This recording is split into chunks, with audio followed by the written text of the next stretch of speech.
بسم اللہ الرحمن الرحیم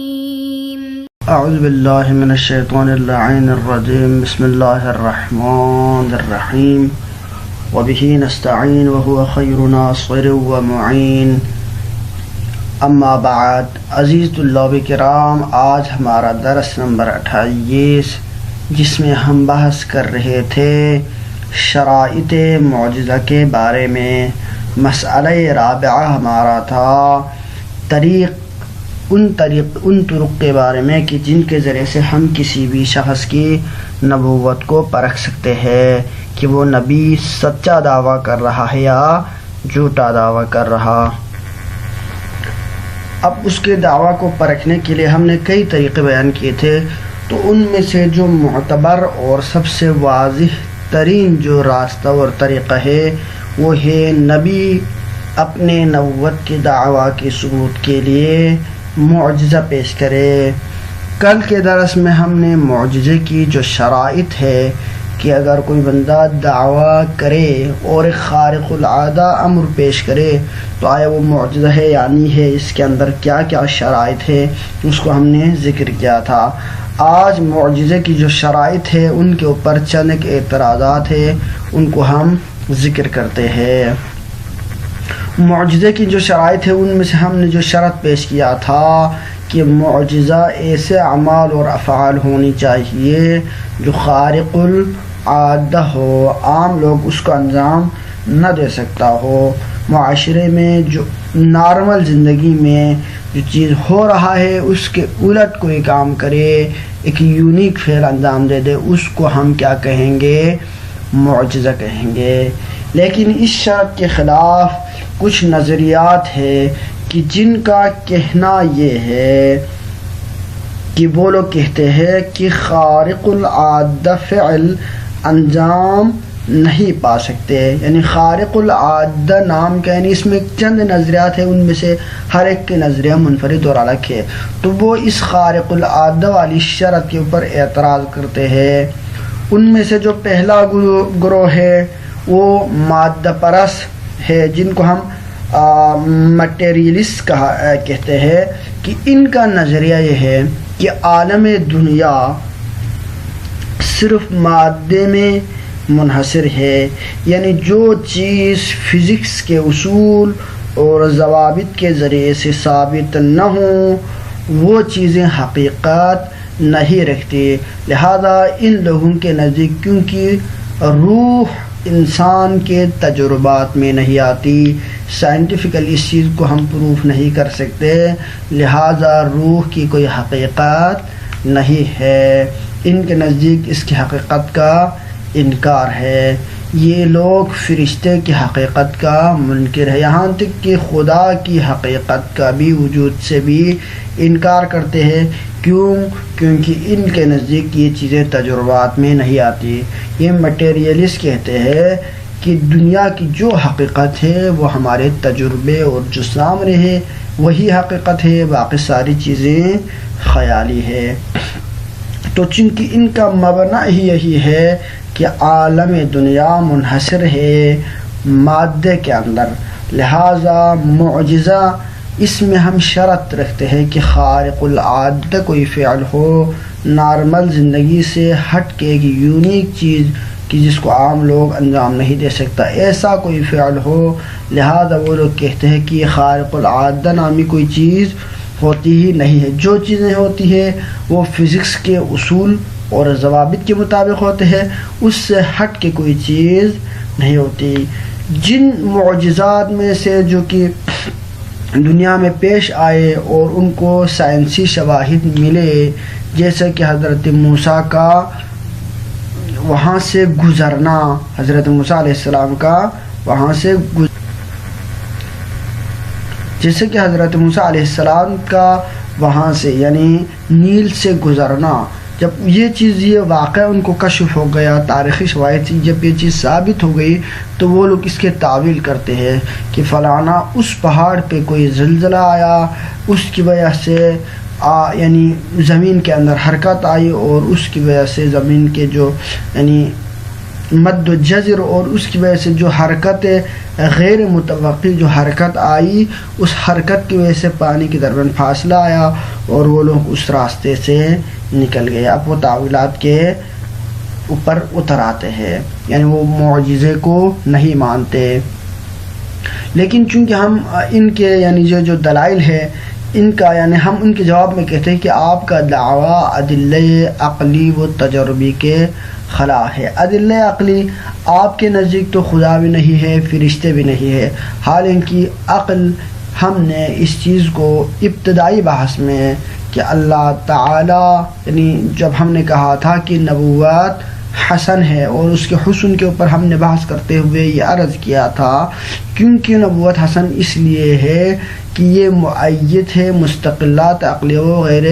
مستقلات عقلیہ میں، اور مستقلات عقلیہ میں ہم نے وجود باری تعالیٰ کو بطور مثال پیش کیا تھا اور اللہ تعالیٰ کی حقانیت اور اس کے وجود کو دلائل عقلی سے ثابت کیا تھا۔ تو جو چیز دلائل عقلی سے ثابت ہے اس کے بھی آپ کے یہ قاعدہ اور مادہ پرست کیا ہے، منکر ہے، لہذا آپ کے نظریات کی کوئی حقیقت نہیں ہے۔ تجربی لحاظ سے بھی یہ چیز قابل قبول نہیں ہے۔ کیونکہ ہم نے مثال کے طور پر وہاں پر ذکر کیا تھا روح کے بارے میں کہ ایک بچہ کسی ایک بلی سے یا جانور سے کھیل رہا ہوتا ہے، وہی بلی بغیر اعضاء وہ اس کے اجزاء کم ہوئے ایک دفعہ کنویں میں گر جاتا ہے، وہاں سے اس کو نکالا جاتا ہے، اس کی اعضاء و جوارح میں سے کوئی بھی چیز کم نہیں ہوا ظاہری طور پر تجربی طور پر، لیکن وہ چل پھر نہیں رہا ہوتا، وہ بچہ اس کے ساتھ کھیلنے کے لیے تیار نہیں ہو رہا ہوتا۔ کیونکہ بچے کو بھی سمجھ آتی ہے کہ اس کے اندر سے جو روح تھی کہ جو اس کے جسم کو حرکت دینے کے لیے کام آ رہی تھی وہ نکل چکی ہے، لہذا تجربی طور پر بھی اس چیز کو ماننا پڑے گا۔ لیکن آپ کے سائنسی فزیکل یہ جو آلات ہے اس کے ضمن میں نہ آنا، اس کے اندر نہ آنا یہ ثبوت نہیں بنتی کیونکہ آپ اس چیز کے وجود کا ہی منکر ہو جائے۔ لہذا ہم کہتے ہیں کہ عدم الوجود یعنی عدم الوجدان لیس دلیل علی عدم الوجود، کسی چیز کا نہ پانا نہ ہونے کی دلیل نہیں ہے۔ دوسرا گروہ جو خارق العادہ کی شرط کے اوپر اعتراض کرتے ہیں وہ لوگ کہتے ہیں کہ معجزہ میں وہ لوگ کہتے ہیں کہ خارق العادہ اعمال مختص بانبیاء ہے، یعنی وہ کہتے ہیں کہ خارق العادہ، ہم نے کہا تھا کہ خارق العادہ ہونا چاہیے۔ اب یہ چیز ہم خارق العادہ صرف معجزے میں نہیں رکھتے بلکہ ہم کہتے ہیں کہ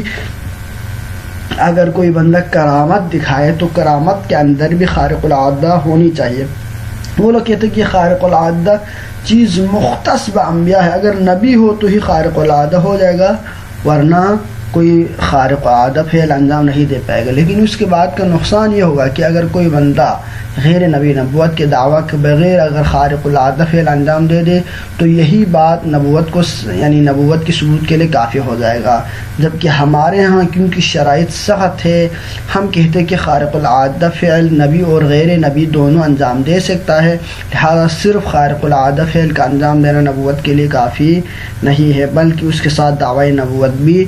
ہونی چاہیے۔ ہمارے پاس دلیل کیا ہے کہ ہم اس کو خارق العادہ کو مختص بانبیاء نہیں کرتے؟ ہم کہتے ہیں کہ اصل منبع یعنی طاقت کا جو منبع ہے وہ ذات پروردگار ہے۔ جب اللہ دیتا ہے، جب اللہ ہی دینے والا ہے تو اللہ جس طرح انبیاء کو دے سکتا ہے اسی طرح غیر نبی کو بھی یہ طاقت اور خارق العادہ فعل کی طاقت دے سکتا ہے۔ اور دوسری ہمارے پاس دلیل یہ ہے کہ ان کے دعویٰ کے اوپر ہمارے پاس دلیل یہ ہے کہ یہ خود قرآن میں بھی ہے کہ جو کہ نبی نہیں تھے انہوں نے خارق العادہ فعل کو انجام دے دیا ہے، جیسے کہ تخت بلقیس کو حضرت سلیمان کے سامنے آصف بن برخیا نے لے کے آئے تھے، تو لہذا حالانکہ وہ نبوت کے مدعی نہیں تھے،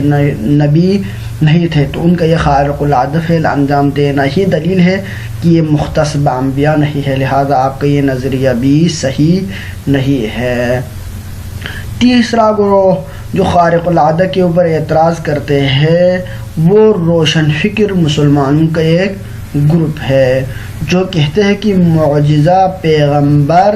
صرف قرآن پاک ہے، یعنی پیغمبر اسلام صلی اللہ علیہ وآلہ وسلم نے جو معجزہ پیش کیے وہ آپ کے پاس معجزہ صرف قرآن ہے، قرآن کے علاوہ آپ نے کوئی بھی معجزہ پیش نہیں کیا۔ جو ہم کہتے ہیں کہ چاند کے 2 ٹکڑے ہو گئے یا اس کے علاوہ بہت ساری معجزات جو پیغمبر اکرم نے اپنی زندگی میں دکھائے، ان تمام معجزات کے یہ لوگ منکر ہیں۔ وہ کہتے ہیں کہ معجزہ خالدہ تو ہم بھی مانتے ہیں قرآن کو، لیکن وہ کہتے ہیں انحصار ہے معجزہ صرف اسی بعد میں کہ نبی نے صرف قرآن پیش کیا ہے بطور معجزہ، اس کے علاوہ اور کوئی معجزہ نہیں دکھایا۔ تو لہٰذا وہ جب ہم معجزے کے اندر خارق العادہ کی شرط قرار دیتے ہیں تو کہتے ہیں بس صحیح قرآن ہے، اس کے علاوہ نبی کا کوئی خارق العادہ فعل اور معجزہ ہے ہی نہیں، لہذا آپ کی شرط سرے سے ضرورت ہی نہیں پڑتی۔ لیکن ہم ان کے جواب میں کہتے ہیں کہ یہ جو آپ نے بیان کیا کہ معجزہ پیغمبر صرف قرآن ہے، ان کے علاوہ آپ نے کوئی معجزہ پیش نہیں کیا، یہ ادلہ نقلیہ کے بالکل خلاف ہے، کیونکہ علماء کرام نے متواتر روایات کے ساتھ پیغمبر اکرم صلی اللہ علیہ وآلہ وسلم کی تسیوں سینکڑوں معجزات مختلف قسم کے پیش کیے ہیں، بلکہ قرآن کریم میں بھی آپ کے معجزات کا ذکر ہے۔ اب خارق العادہ کی جو 5ویں گروہ ہے، 5ویں گروہ یہ تو محمد بن وہاب یعنی عبد الوہاب جو کہ مثلا وہابی فرقے کے ماننے والے ہیں، ان کا نظریہ یہ ہے کہ خارق العادہ کی نسبت انبیاء کی طرف بھی درست نہیں مانتے۔ یہ لوگ یہ کہتے کہ آپ کہتے کہ نبی نے خارق العادہ فعل انجام دیا، یعنی یہ ہر چیز کی تکفیر کرتے۔ وہ کہتے کہ اگر آپ نبی کی طرف بھی اس چیز کا یعنی نسبت دیں گے کہ نبی نے خارق العادہ فعل انجام دیا تو یہ کفر بن جائے گا، یعنی وہ اس چیز کو بھی صحیح نہیں مانتے کہ نبی معتزلہ نے کیا کہا تھا، خارق العادہ باقی لوگ انجام نہیں دے سکتے، یہ الہی طاقت ہے، لہذا یہ صرف انبیاء ہی انجام دے سکتے۔ یہ لوگ افراد یعنی تفرید کے قائل ہو جائے۔ اب نیچے آ کے یہ گروہ کس کے قائل ہو، یہ افراد کے قائل ہو۔ افراد کے قائل اس طرح سے وہ کہتے کہ آپ نبی کی طرف بھی خارق العادہ فعل کی نسبت نہیں دے سکتے، اور یہ کیا ہے، کفر ہے۔ لہذا ہم ان کے جواب میں یہ عرض کرتے ہیں کہ آپ کی یہ بات کئی ادلہ کی بنا پر آپ کی یہ بات درست نہیں ہے۔ کیوں؟ ہمارے پاس اس کے اوپر بہت ساری دلیل ہے کہ جو کہتی ہے کہ نبی کی طرف آپ نسبت خارق العادہ فعل کی دے سکتے ہیں، بلکہ غیر نبی کی طرف بھی آپ ان چیز کی نسبت دے سکتے ہیں۔ آپ کا یہ نظریہ سرے سے باطل ہے۔ کیوں؟ کیونکہ ہمارا پہلا اعتراض ہے یہ خارق العادہ ہونا اور غیر خارق العادہ ہونا ہمارے نظریے یعنی ہمارے نزدیک ہے، انسانوں کے نزدیک ہے، لیکن باقی مخلوقات کے نزدیک بھی یہ خارق العادہ غیر خارق العادہ نہیں ہوتی۔ یعنی ایک امر نسبی ہے، امر نسبی ہے کہ مثلا انسان اڑ نہیں سکتا۔ جب انسان اڑ نہیں سکتا تو یہ اگر کوئی بندہ نبوت کا دعویٰ کرے اور وہ اڑ جائے پرندوں کی طرح تو یہ کیا ہوگا، خارق العادہ ہوگا۔ لیکن ایک پرندہ جو تو خارق یعنی اس کے لیے اڑنا تو خارق العادہ ہے ہی نہیں، اس کا کام یہی ہے۔ تو یہ ایک چیز جو کہ انسانوں کے لیے یعنی عادی نہیں ہے، باقی غیر انسان کے لیے تو عادی ہے، تو لہذا ایک جو باقی مخلوقات اس کام کو انجام دے رہے اس کی نسبت بھی کسی نبی مثلا اپنے طاقت الہی کی بنا پر وہ کام انجام دے سکے تو اس میں کون سی قباحت ہے، اس میں کفر کی کون سی شیخ موجود ہے؟ لہذا آپ کا یہ کفر کہنا تکفیری سوچ کی بنا پر ہے، یہ صحیح نہیں ہے۔ اچھا، یہ امر نسبی ہے تو لہذا انسان تو چھوڑو، یعنی انسان کے علاوہ باقی چیزوں کی طرف بھی آپ نسبت دے سکتا ہے۔ یعنی ایک پرندہ اس کام کو انجام دے دیتا تو کفر نہیں ہوگا۔ اگر آپ پرندہ اڑا تو اس کو کفر کے یعنی نسبت آپ نہیں دیتے، لیکن اگر کہیں کہ ایک نبی اڑا تو اس صورت میں آپ کہیں کہ یہ کفر ہے۔ لہذا آپ کی یہ بات تنگ نظری کی دلیل بن جائے گی۔ دوسرا یہ کہ اس بات کی دلیل یعنی خود زمانے کی جو شواہد ہے، عینی شواہد، اولیاء اللہ ہوتے ہیں جو عرفان کے اعلیٰ درجے پہ پہنچے ہوتے ہیں، اسی طرح ریاضت کرنے والے ہوتے ہیں، اچھے اچھے لوگ جو ہوتے ہیں ان کے اگر آپ سیرت اور حالات زندگی کو دیکھیں تو ان کے ہاں بھی یہی ہے کہ وہ لوگ بھی مختلف قسم کی غیب کی باتیں، خبریں بتاتے ہیں اور وہ بعد میں سچ ہوتے ہیں۔ تو لہٰذا یہ ہماری پریکٹیکل لائف سے ہمیں اس کے اوپر سود ملتے ہیں۔ تو آپ وہی چیز ایک نبی نبوت کے دعویٰ کے ساتھ کوئی خارق العادہ فعل انجام دے دے جو کہ تجربی ہے اور اس چیز کو لوگ دیکھتے ہیں، تو اس میں جب وہ انجام دے رہا ہے اور آپ نے وہی سچ بات کی کہ اس نے یہ کام انجام دیا ہے، انجام دینے کے بعد آپ کہہ رہے، تو اس میں کفر والی کیا بات ہے؟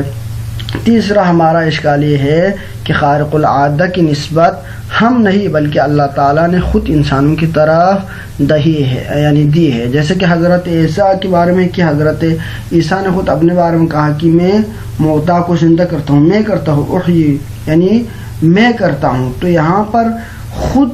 ان کی طرف یعنی نبی خود اپنے طرف خارق العادہ فعل کی نسبت دے رہا ہے، تو یہ کفر اس طرح کی نسبت کہنا یہ لازمہ انبیاء کے اوپر بھی اس کا لازم آئے گا، لہذا آپ کے یعنی اشکال تام نہیں بلکہ یہ ناقص اور غیر معقول بات ہے۔ بلکہ ہم یہ کہیں کہ باذن اللہ یعنی اللہ تعالیٰ کی اذن کے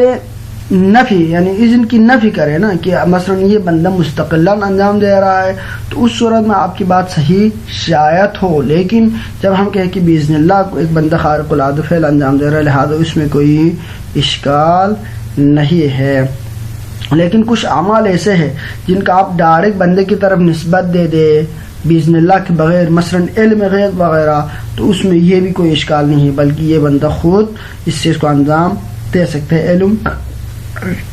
رکھ سکتا ہے اور اس کے اوپر کوئی اشکال وارد نہیں ہوگا۔ لہذا ہم نے یہاں پر دو کیٹیگری بنائے کہ اگر